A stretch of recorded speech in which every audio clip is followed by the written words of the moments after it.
The summer heat clung to Red Bluff, Texas, like a fever that wouldn't break. On the porch of the grand Hargrove estate, lanterns glowed while laughter spilled from the open windows.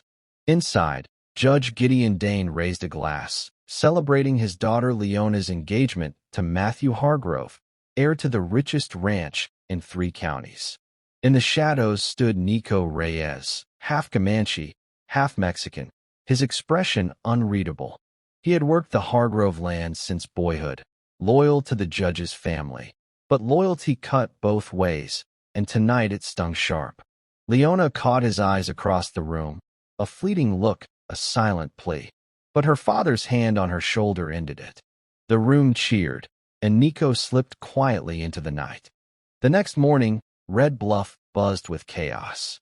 Leona was gone, her carriage overturned near the cliffs, her driver missing. Sheriff Clay Mercer and a posse searched, but whispers spread quick. She'd been taken. Nico found torn fabric snagged on mesquite thorns, tracks leading north. His pulse quickened. The judge's men hesitated, but Nico knew these trails like his own heartbeat. Without waiting, he saddled his horse and followed. The land grew harsher, rock giving way to scrub and canyon. And in the distance, he heard it, Leona's muffled cry. The kidnappers had dragged her into an abandoned mine shaft, its mouth gaping like a wound in the earth. Nico crept inside, knife in hand. 2 men argued over ransom notes and whiskey. Their laughter ended fast, steel flashed, dust kicked, and the cave echoed with struggle. By the time silence fell, both men lay still. Leona, bound and bruised, stared at him with wide eyes. "You came," she whispered. He cut her ropes. Always.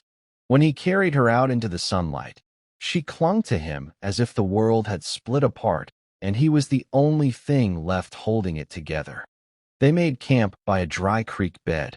The fire crackled, throwing sparks into the dark. Leona's hands trembled as she spoke. "Nico, my father, he isn't who you think. The Hargroves planned all of this. The marriage, the kidnapping, everything." Nico froze. "Why?" Her eyes glistened. "Because I'm not his blood. My mother told me before she died.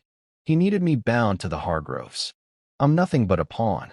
Nico looked into the flames, anger and sorrow warring inside him. "At last," he said, "then we'll stop being pieces on their board." By dawn, they rode back to the estate in secret. While the house still slept, Leona led Nico into her father's study. Behind a painting hung a heavy safe. Inside lay deeds, ledgers, and a black leather book, its pages filled with bribes, stolen land, and names of men bought like cattle. Nico stared. This could ruin him. Leona whispered, "It's the truth. The whole town needs to see it." But before they could escape, footsteps thundered down the hall. Sheriff Mercer stood in the doorway, revolver raised. "Hand it over, Reyes." Behind him, Judge Dane sneered, a cigar clenched in his teeth. "You should have stayed in the dirt where you belong." Gunfire erupted. Nico shoved Leona behind the desk as bullets splintered wood. Smoke filled the room, the judge's men pouring in. Nico grabbed Leona's hand, dragging her through the servants' passage. By the time they burst into the night, flames already licked the estate's curtains. The Hargrove Manor burned behind them, swallowing secrets in fire. They fled into the desert, hounded by posses. Nico took a bullet grazing his shoulder, but pressed on.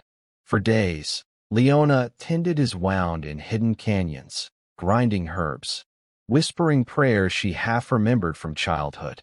Each dawn, Nico expected the sheriff's riders cresting the ridge, but only silence came. One night, under a sky heavy with stars, she whispered, "If they catch us, we hang." Nico answered, voice steady, "Then we don't let them catch us."